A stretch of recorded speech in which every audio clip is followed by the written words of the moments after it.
1 lakh per month की salary सुनने में काफी अच्छी लगती है, लेकिन तब तक ही जब तक आपको ये रियलाइज ना हो कि मंथ एंड तक तो कुछ बचता ही नहीं है।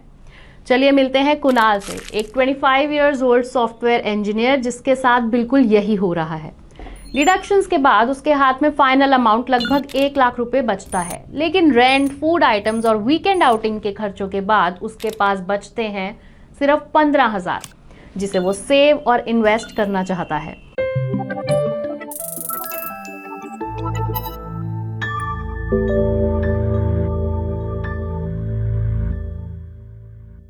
Hello and welcome to ET Money Hindi YouTube channel. तो चलिए, जैसे हमने कुणाल के बारे में बात करी, अब उसके फाइनेंसेस पर एक नजर डालते हैं। उसके पास डिडक्शंस के बाद 15,000 का सरप्लस अमाउंट बचता है। तो क्या ये अमाउंट उसके लिए काफी है?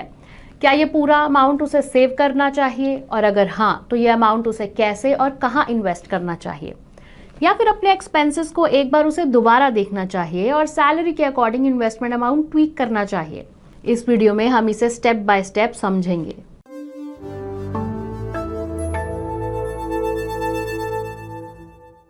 तो अगर किसी की सैलरी 1 लाख है और वो 15,000 सेव कर रहा है, तो क्या ये इनफ है? चलिए इसके लिए अप्लाई करते हैं एक सिंपल बजटिंग रूल जो बिगिनर्स के लिए काफी हेल्पफुल होता है, 50-30-20 रूल। इस रूल के हिसाब से 50% ऑफ योर इनकम जाती है नीड्स में, जैसे रेंट, ग्रोसरीज, यूटिलिटीज। 30% जाती है वांट्स में, जैसे ईटिंग आउट, ट्रैवल, शॉपिंग, और 20% होनी चाहिए सेविंग एंड इन्वेस्टमेंट्स के लिए।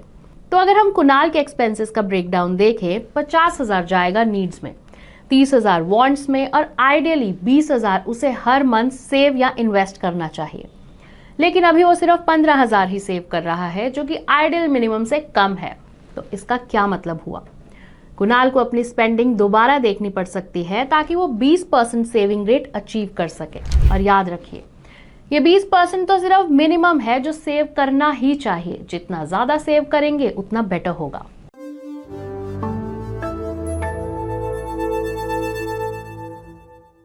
अब इन्वेस्ट करने से पहले एक स्ट्रॉन्ग सेफ्टी नेट बनाना जरूरी है। सोचिए जैसे ड्राइविंग से पहले सीट बेल्ट पहननी हो, वैसे ही कुणाल जैसे किसी बिगिनर के लिए ये सेफ्टी नेट में आते हैं हेल्थ इंश्योरेंस, लाइफ इंश्योरेंस अगर जरूरत हो, और एक सॉलिड इमरजेंसी फंड। तो सबसे पहले बात करते हैं हेल्थ इंश्योरेंस की। एक बेसिक हेल्थ इंश्योरेंस प्लान उसे 800 से 1,000 रुपए पर मंथ का पड़ेगा। ये एक छोटी सी कॉस्ट है जो फ्यूचर के बड़े मेडिकल बिल्स के एक्सपेंसेस से उसे बचा सकती है। अगला है लाइफ इंश्योरेंस। क्या कुणाल को इसकी जरूरत है? ये इस बात पर डिपेंड करता है कि क्या कोई उसके इनकम पर फाइनेंशियली डिपेंड करता है या नहीं। अगर उसके पेरेंट्स उसकी सैलरी पर डिपेंडेंट हैं तो एक सिंपल टर्म प्लान लेना लॉजिकल होगा। लेकिन अगर अभी कोई डिपेंडेंट नहीं है तो वो इसे अभी स्किप कर सकता है, जब तक फ्यूचर में कोई उसकी इनकम पर डिपेंडेंट ना हो जाए। जैसे फ्यूचर में अपने मैरिज के बाद वो टर्म प्लान कंसिडर कर सकता है। और अब बात करते हैं इमरजेंसी फंड की। ये एक मस्ट हैव है। कितना होना चाहिए? एक्सपर्ट्स के हिसाब से एटलीस्ट 3 to 6 मंथ्स के एसेंशियल एक्सपेंसेस का बफर रखना चाहिए इमरजेंसीज के लिए। कुणाल के लिए ये करीब 1.5 लाख का फंड होगा। यह अमाउंट अगर आपको सुनकर ज़्यादा लग रहा है तो यह एक्चुअली ज़्यादा नहीं है। ईजिली प्लानिंग के साथ ये मैनेज हो सकता है। जैसे अगर वो अपने 20,000 मंथली सेविंग में से सिर्फ 6,000 हर महीने साइड में रखता है तो 2 साल के अंदर अंदर उसका इमरजेंसी फंड रेडी हो जाएगा। ये कैलकुलेशन हम अज्यूम कर रहे हैं अगर वो रेगुलरली सेविंग करता रहे। ऑल्टरनेटिवली वो अपने एनुअल बोनस का कुछ हिस्सा यूज कर सकता है ताकि ये प्रोसेस थोड़ा जल्दी कंप्लीट हो जाए, और जैसे ही उसका इमरजेंसी फंड रेडी हो जाता है, he is all set to invest.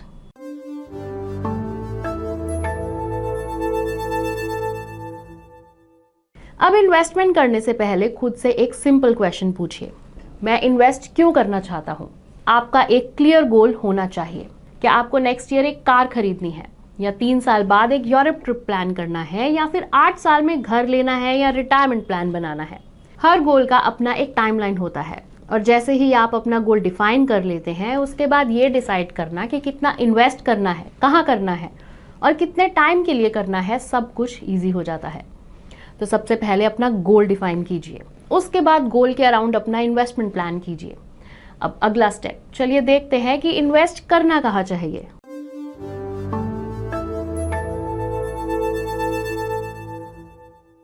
तो अगर हम बात करें कि इन्वेस्ट कहाँ करें, तो इसका कोई सिंगल राइट आंसर नहीं है। सब कुछ डिपेंड करता है आपके गोल्स पर और आप कितना रिस्क कंफर्टेबली ले सकते हैं उस पर। मार्केट में काफ़ी ऑप्शंस हैं, सबका अपना एक रिस्क रिवॉर्ड ट्रेड ऑफ भी होता है। तो अगर एज अ बिगिनर आपके दिमाग में सवाल आता है कि म्यूचुअल फंड से शुरू करें, स्टॉक्स में इन्वेस्ट करें या कुछ और, तो चलिए इसे सिंप्लीफाई करके समझते हैं। इंडिविजुअल स्टॉक्स थोड़े रिस्की होते हैं, स्पेशली अगर आप मार्केट को अच्छे से नहीं समझते, तो अभी के लिए उनसे दूर रहना बेटर होगा। म्यूचुअल फंड्स आपके लिए एक ग्रेट स्टार्टिंग पॉइंट है। क्यों? क्योंकि म्यूचुअल फंड्स में आपका पैसा एक्सपर्ट फंड मैनेजर्स मैनेज करते हैं, जिनका गोल है आपकी वेल्थ को ग्रो करना, वो भी रिस्क मैनेज करते हुए। तो आपको खुद से इंडिविजुअल स्टॉक्स पिक करने की यहाँ ज़रूरत नहीं पड़ती। अब इस पर आपका अगला सवाल ये होगा कि कौन सा म्यूचुअल फंड चूज करें। अलग अलग म्यूचुअल फंड कैटेगरीज अपने फंड्स मैंडेट के हिसाब से अलग अलग जगह इन्वेस्ट करती हैं और इसी वजह से इनके रिटर्न्स भी डिफरेंट होते हैं। ये डिफरेंस समझने के लिए एक बार इस टेबल पर नजर डालिए जो दिखाता है past 5 year returns across some of the most popular mutual fund categories. Clearly small cap funds ने सबसे ज्यादा रिटर्न्स दिए हैं, ओवर 34%। वहीं लार्ज कैप फंड्स के एवरेज रिटर्न्स थे अराउंड 22.4%। ये काफी बड़ा गैप है और नेचुरली हायर रिटर्न्स का मतलब होता है बिगर कॉर्पस। फॉर एग्जाम्पल यहाँ देखिए कि अगर आपने 1 लाख रुपए इन्वेस्ट किए होते तो हर कैटेगरी में ओवर द पास्ट ईयर्स ये कैसे ग्रो करते। लेकिन सिर्फ हाई रिटर्न्स देखकर अभी आप एक्साइटेड मत हो जाइए, क्योंकि स्टोरी अभी यहीं खत्म नहीं होती। जब मार्केट बुल फेज में होता है तब स्मॉल कैप फंड्स अच्छा परफॉर्म करते हैं, लेकिन यही फंड्स सबसे ज्यादा वॉलेटाइल भी होते हैं। आपकी स्क्रीन पर अब दिख रहे हैं अलग अलग म्यूचुअल फंड कैटेगरीज के रिस्क लेवल्स, ताकि आप समझ सकें कि रिटर्न्स के साथ साथ रिस्क भी कितना होता है। चलिए अब वापस चलते हैं और बात करते हैं अपने फ्रेंड कुणाल के बारे में। वो अभी भी कंफ्यूज है कि कौन से म्यूचुअल फंड्स में इन्वेस्ट करना चाहिए। ये सिर्फ कुणाल की बात नहीं है, फर्स्ट टाइम इन्वेस्ट करने वालों के लिए ये एक बहुत ही कॉमन क्वेश्चन है। हाँ, ये बात सही है कि ये चॉइस आपके रिस्क एपेटाइट और फाइनेंशियल गोल्स पर डिपेंड करती है। लेकिन अगर आप भी कुणाल की तरह जस्ट स्टार्ट कर रहे हैं तो यहाँ कुछ सॉलिड ऑप्शंस हैं जो आप कंसिडर कर सकते हैं। लार्ज कैप इंडेक्स फंड्स, ये फंड्स इंडिया के टॉप 100 कंपनीज को ट्रैक करते हैं, जैसे HDFC, रिलायंस, इन्फोसिस। ये सिंपली लो कॉस्ट और रिलेटिवली कम वॉलेटाइल होते हैं। तो अगर आप इक्विटी में इन्वेस्ट करना चाहते हैं विद लोअर रिस्क और थोड़ी स्टेबिलिटी, तो ये आइडियल चॉइस है आपके लिए। लास्ट 10 ईयर्स में इन्होंने 12.21% के रिटर्न्स दिए हैं। Second, dynamic asset allocation funds. ये फंड्स मार्केट की कंडीशंस के हिसाब से इक्विटी और डेट के बीच स्विच करते हैं। ये उन बिगिनर्स के लिए एक बेस्ट चॉइस है जो चाहते हैं कि वॉलेटिलिटी कम हो लेकिन इक्विटी के रिटर्न्स भी मिस ना हो। इस कैटेगरी ने पास्ट 10 ईयर्स में एवरेज 9.41% के आसपास के रिटर्न्स दिए हैं। Third, large and mid cap funds.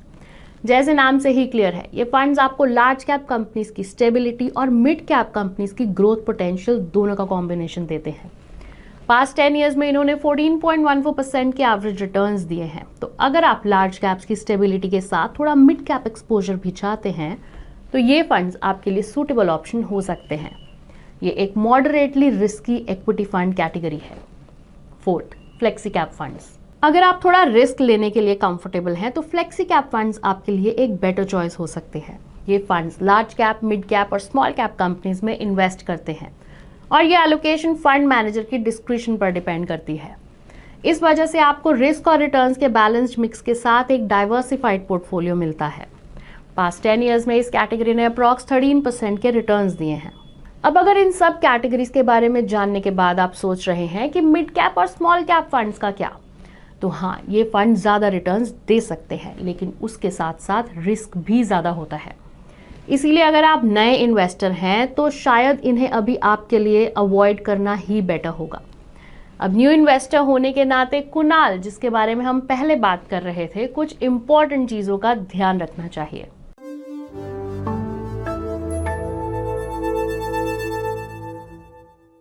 Number 1, don't clutter your portfolio. कितने म्यूचुअल फंड्स होने चाहिए, इसके लिए एक सिंपल रूल फॉलो कीजिए।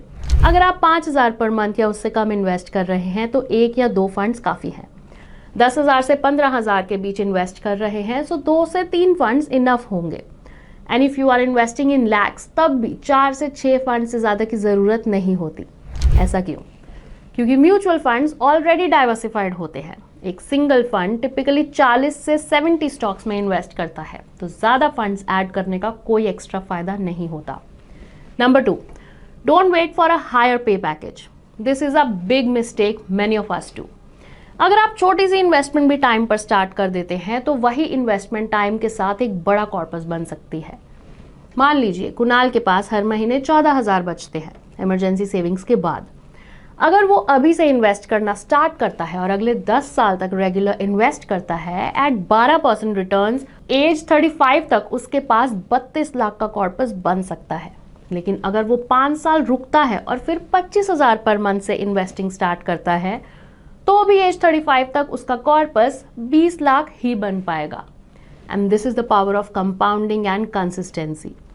And that's a wrap. उम्मीद है ये वीडियो आपकी इन्वेस्टमेंट जर्नी किक स्टार्ट करने में मदद करेगी। वीडियो पसंद आई हो तो लाइक, शेयर और कमेंट करना ना भूलें। Happy investing.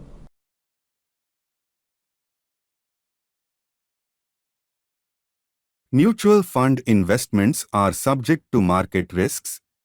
Read all scheme-related documents carefully.